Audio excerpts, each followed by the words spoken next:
여러분 안녕하십니까? JTB 아침 뉴스입니다. 오늘은 대체로 맑은 가운데 큰 추위는 없겠습니다. 다만 출근길은 제법 쌀쌀하겠습니다. 오늘 아침 무주의 기온 영하 11.6도, 전주 영하 5.4도 등 대부분 지역이 영하 10도 안팎까지 떨어졌습니다. 낮 최고 기온은 영상 2도에서 5도로 낮에는 영상권을 회복하겠습니다. 대기 정체로 인해 미세먼지 농도는 나쁨 수준을 보이겠습니다. 이번 주 내내 기온은 평년 수준을 웃돌며 예년 이맘때 겨울 날씨를 보이겠고 수요일에는 반짝 추위가 찾아오겠습니다. 여야가 이달까지 국회의원 선거 제도를 연동형 비례대표제로 바꾸기로 합의했지만 실현 가능성이 크지 않습니다. 민주평화당이 전국을 돌며 연동형 비례대표제 도입을 촉구하는 가두 시위를 시작했습니다. 김철 기자입니다. 여야는 지난달 연동형 비례대표제를 비롯한 선거제를 개편하기로 합의했습니다. 연동형 비례대표제 도입을 위한 구체적 방안을 적극 검토한다. 1월 임시국회 때 처리한다는 시한도 구체적으로 못 박았습니다. 그러나 거대 정당들이 합의에 소극적입니다. 연동형 비례대표제는 정당 득표율에 따라 의석을 배분하는 선거제로 도입이 되면 소수 정당의 의원 수가 늘고 거대 정당 의원 수는 줄어들기 때문입니다.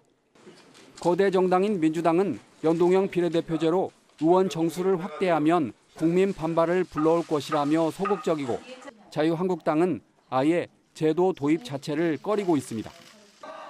소수 정당인 민주평화당이 거리에서 유권자들을 상대로 연동형 비례대표제의 즉각 도입을 촉구하는 대국민 홍보 운동을 시작했습니다.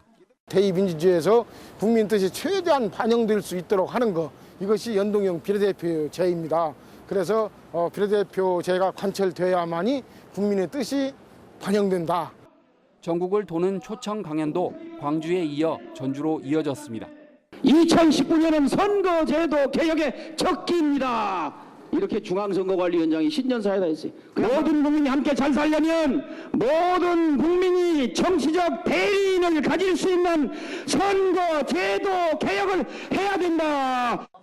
연동형 비례대표제가 특정 정당의 지역의원 싹쓸이를 막는 좋은 대안으로 평가받는 가운데 여야가 이달 안에 약속대로 합의안을 이끌어낼지 주목됩니다. JTB 뉴스 김철우입니다.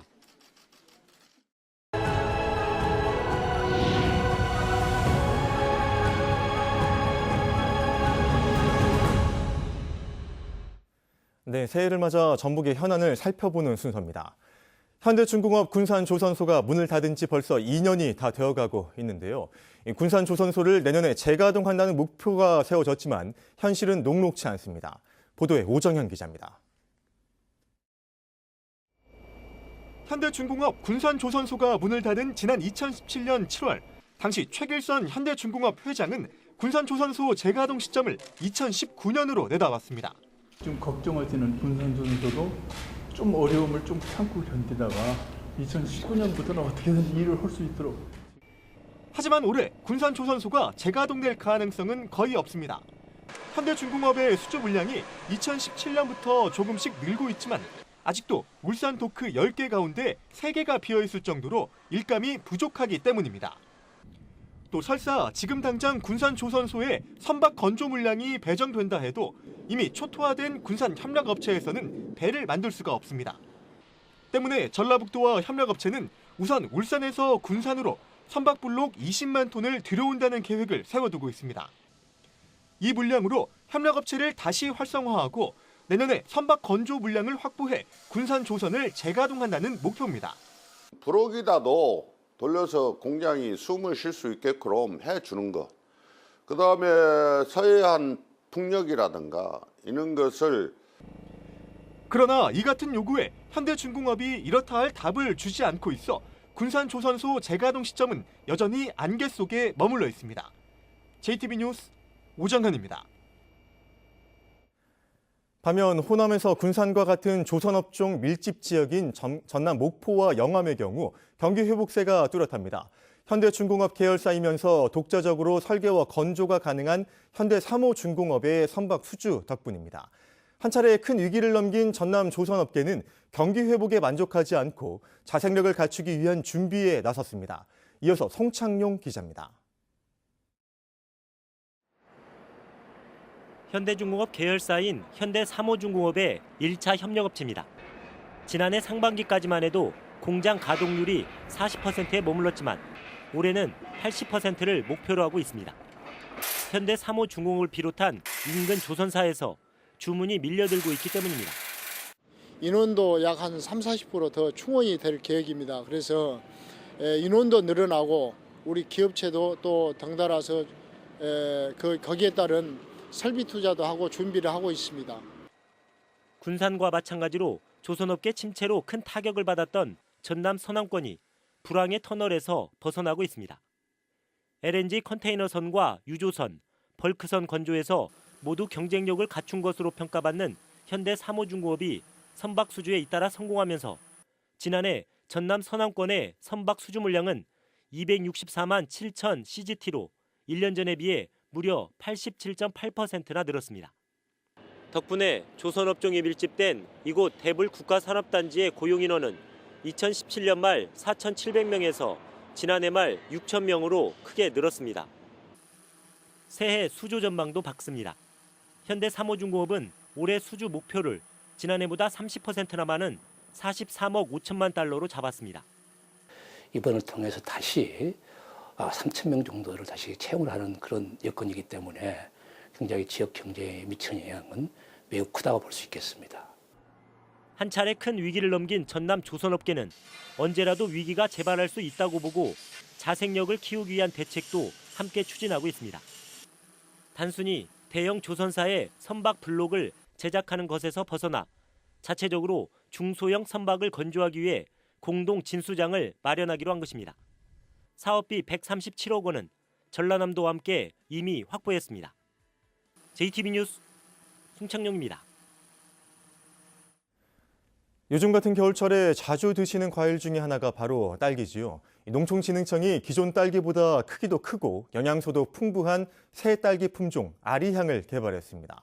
하원호 기자입니다. 어린아이 주먹만한 큼직한 딸기, 무게를 재보니 무려 62g이 나갑니다. 보통 딸기의 2배에 가깝습니다. 농촌진흥청이 개발한 국산 딸기 아리향입니다. 당도도 10브릭스를 훌쩍 넘어 맛도 좋습니다. 과실도 크고요. 또 색깔도 예쁘고 그다음에 새콤달콤해서 굉장히 맛있는 것 같아요. 아리향 품종은 개당 평균 무게가 24g으로 일반 딸기보다 1.5배가량 크고 비타민C와 항산화 물질인 안토시아닌 함량도 20-30%가량 높은 것으로 분석됐습니다. 과육도 단단해 선물용과 수출용으로 적합합니다. 특히 서량의 점유율이 84%에 이를 만큼 단일 품종 의존도가 높은 딸기 시장에서 품종의 다양화를 이뤘다는 점이 큰 의미가 있습니다.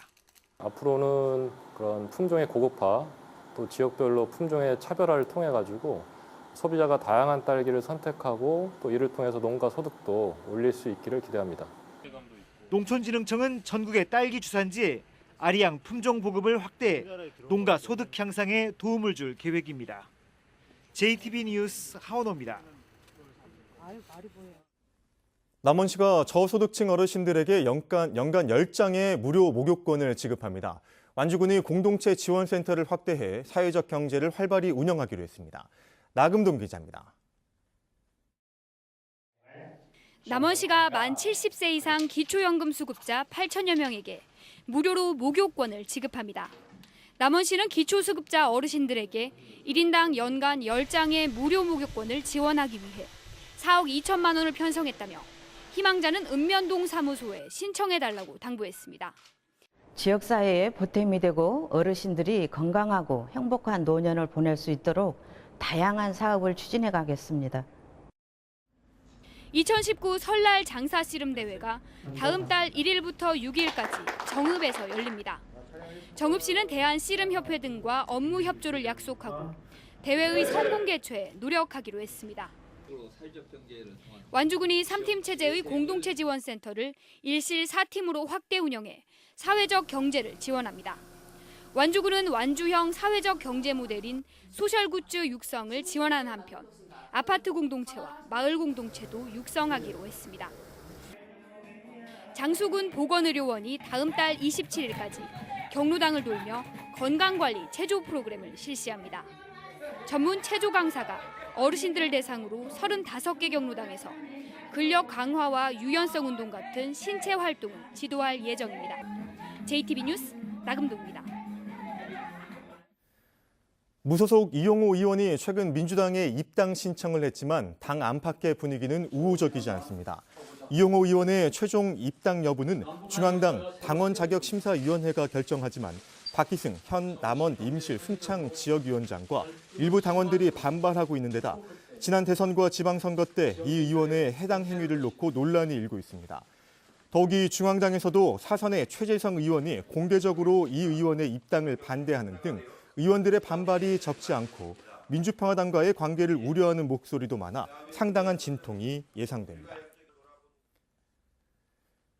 전주가 영화 촬영지로 인기를 끌고 있습니다. 전주시는 지난해 영화 창걸과 나란 말싸미, 기생충 등 64편의 영상물이 전주에서 촬영됐다고 밝혔습니다. 올해도 이선균, 설경구 주연의 킹메이커와 이병헌, 이성민 주연의 남산의 부장들 등 관심을 끄는 작품이 전주에서 촬영될 예정입니다. 군산의료원이 보건복지부로부터 98억 원을 지원받아 의료기구 교체와 시설 보강에 나섭니다. 군산의료원은 심혈관 촬영과 시술 기계 등 모두 29종의 의료기구를 도입해 진료 환경을 개선하고 소방시설인 스프링클러 등을 설치해 건물 시설을 보강하기로 했습니다. 맞벌이 가정 등의 초등학생이 방과 후에 이용할 수 있는 공공돌봄센터가 늘어납니다. 전라북도는 올해 전주와 완주 등의 공공돌봄센터 14곳을 새로 만들어 운영하기로 했습니다. 현재 공공돌봄센터는 익산과 순창에서 한 곳씩 운영되고 있습니다.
JTB 아침 뉴스를 마칩니다. 고맙습니다.